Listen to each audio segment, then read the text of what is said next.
I played with some absolute champions. There was Virendra Sehwag at the top of the order. I don't know many of you have seen him bat. And there was Rahul Dravid at number 3. And people asked me that, both of them were great players for India.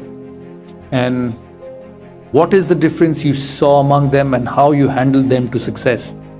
I said, when you watched Viru play and when you sit with Viru across the table and ask him about his game, ask him about how he wants to succeed.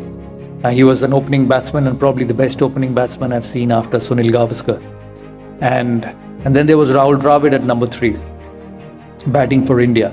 And the hardest thing was to sit next to Virendra Sehwag when he would get out early in a test match.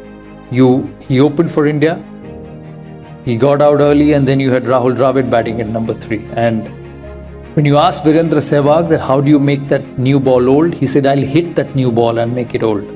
And then when you asked Rahul Dravid to bat at number 3 and ask him how are you going to make that new ball old, he said, I'm going to leave deliveries outside the off stump. So there were two individuals who went about the job in a completely different way. And then there had to be times when you had to tell Viru, because you were padded at number 5, he would get out and sit next to you with a cup of coffee, and Dravid would be leaving deliveries outside the off stump. And he would sit next to you and say 4, 6, 4. Then you have to go and tell Viru, your chance is over. You got dismissed out early. You go and sit in the dressing room. You don't sit there and eat my head telling me how to play that ball at that particular moment.